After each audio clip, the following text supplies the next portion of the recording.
Shalom, shalom, Mishpachah. This is your gal checking in. I'm sorry, I'm just looking at my hair. No one was kind of looking a mess here, but I'm trying to combine some locks. So yeah, we were last night looking into some of the investigations that have gone on around the United States with a lot of these drug guys, like Big Meech and a lot of other people too.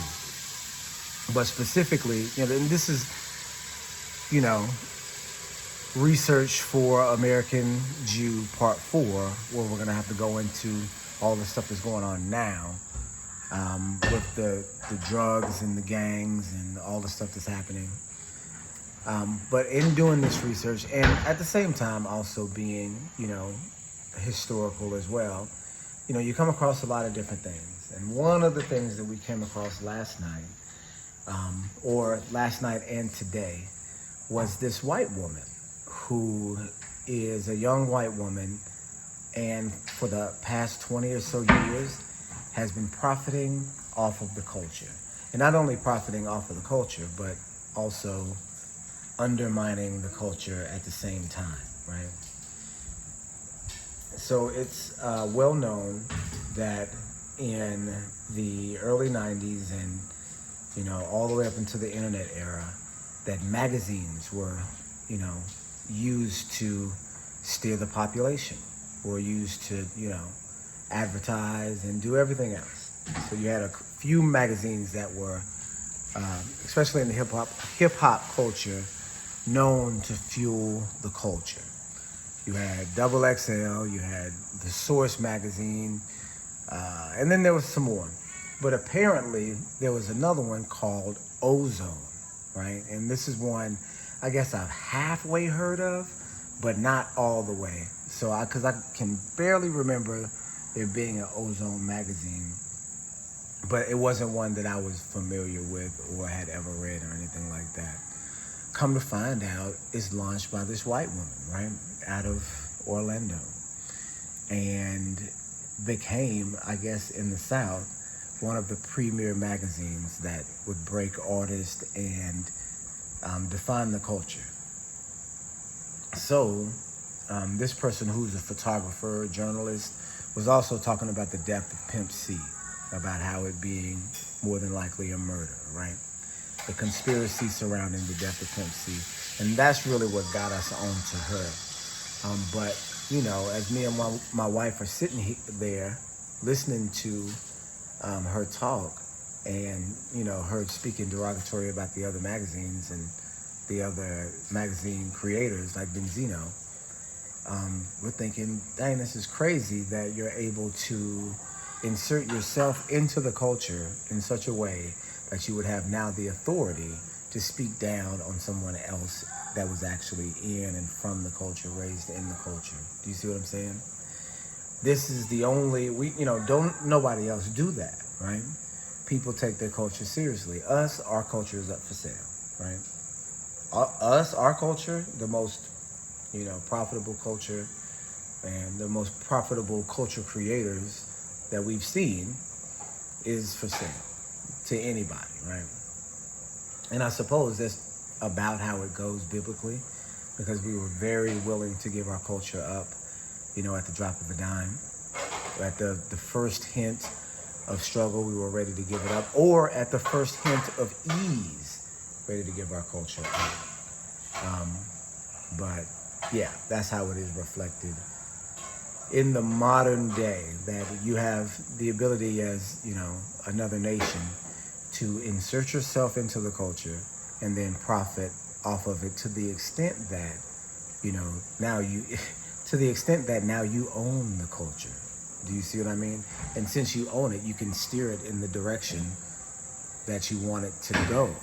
And this is why we see the culture, being taken in the direction that is being taken now, because we don't have control of it. Our best interests aren't being promoted in it. Do you see what I'm saying? If our interest is to become a righteous people, what should the culture reflect, right? If your interest was to keep people unrighteous, what would that culture reflect? And since we don't control our culture, it's easy for us to be steered in either direction because it looks like we do, right? To us in the culture, it looks like the person that is, the billionaire owner of Rockefeller Records, or, the lead person in the black community. It looks like he's in control of what he's in control of. But you have to know that he's not, because he has all of these Jewish bosses, right? Just like Kanye has all of these Jewish bosses, just like everybody in the music industry has these Jewish bosses, right? So that means that you don't control it. And it's been that way forever, going all the way back to Donny Hathaway, to Otis Redding, and all of these other people. And not only has it been this way that the culture was being controlled by outside forces, not only was that the case, but also that people have died who tried to change the culture, who tried to take it back. People have died. And lots of people, you have to know that so we were looking up Pimp C, right? Pimp C's death being mysterious, right? That it seems like that he was poisoned, right? And this particular journalist / entrepreneur who was able to insert herself into our culture, she was talking about it, right? And so if Pimp C was a murderer, why? When you go and look up Pimp C, what was he doing right at the end of his life? He was talking against the music industry. He was saying that there were outside forces that were steering our community in a negative direction, that he had fallen victim to that himself and was now trying to do other things. And then he ends up dead, right? Then he ends up dead by his own, by the drug that he, rapped about so frequently, right? As an irony, as an excuse, right? So when you look into that and see, someone like Pimp C is not, you wouldn't say Pimp C is as influential to the community as Donny Hathaway or as Sam Cooke, right? You wouldn't think that to be the case. But if they still saw fit to murder him, then going backwards, looking at all the mysterious deaths and all of the things that have happened, how many people can you count that they've killed because they wanted to maintain control of this culture? I mean, you just look at how many mysterious drug deaths, because Pimp C was, claimed to be a drug death. And I'm not saying that drug deaths don't happen and that, rock stars are known for having these drug deaths. But what I'm saying is that every single mysterious death, if there's evidence of mystery around it at any point whatsoever, you have to consider it to be a murder. Because if Pimp C was a murder and there's all this mysterious things happening around it, which you learn when you do any research on it, and it was gotten away with as an overdose for this amount of time, you have to look at every overdose in the music industry and consider it to be possibly a murder. And look at the people who we're talking about here. Look at all the mysterious deaths in the music industry. Michael Jackson, mysterious death. Prince, mysterious death. Whitney Houston, mysterious death. Tupac Shakur, even though he was shot, mysterious. There's all sorts of mysteries behind it. Biggie Smalls, mysterious death, right?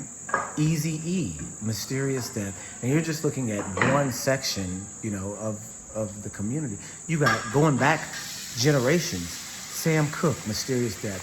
Otis Redding, mysterious death. Marvin Gaye, mysterious death. All of our heroes, all of our great leaders, be they musicians, entertainers or not, great leaders in our community, most of them have been killed, right? Or wind up dying in mysterious ways. You have to look at it as what it is. If this is what it appears to be, every single mysterious death in the music industry has been a murder, which is a full-on attack against black people, right? This is what we're looking at when when when an outside culture is inserting itself into your culture. You have to take it as an attack, because if you don't, and they do manage to take control of your culture, they can use it against you. And it would look like what we see. Do you see what I mean? We see, K-pop, which is the Korean version of 90s R&B, right? Not, 2000s R&B, not 2010, 2020 R&B, 90s R&B, maybe even 80s R&B from K-pop right now. And it's like one of the biggest forms of music in the world right now. You've got Afrobeat, which is Lil Wayne. All of Afrobeat comes from either Lil Wayne or Busy Signal in Jamaica, right? And we include the Jamaicans in, with the descendants of the transatlantic slave trade. So yeah, that's a part of our culture. I say American Jew, that also includes everybody under the transatlantic slave trade. So, I know it's called American Jew. The video series is called American Jew. We're focusing on American blacks, but this also includes the victims of the transatlantic slave trade from Brazil, from England, from Mexico, from Central America, from South America, Canada, all over the place, right? This is the prophecy, that we'd be scattered to the four corners. So that includes them too. So that means that also all of Afrobeat comes from Jamaica and America, right? And it's one of the most popular forms of music right now, period, right? And so we look at, our ability to culture create and our ability to, become products in the world market. And then also look at the people that are trying to usurp that power. And then look at what would happen if they were successful with that. And look at where our people are now and what we have to show for, our last 100 years of cultural domination in the world market, right? You could go back 100 years to the Harlem Renaissance and prove that, the Hebrew culture coming out of America has dominated media. Okay, I guess that's all I wanted to say. It's just kind of a rambling video. Just wanted to get on and discuss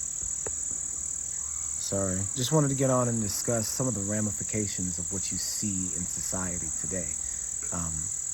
With what's going on with the music industry and all of these strange deaths and, the way that it really works, right? Okay, you guys, I guess that's all I got. Oh, look at that. Beautiful new moon. Shalom, shalom.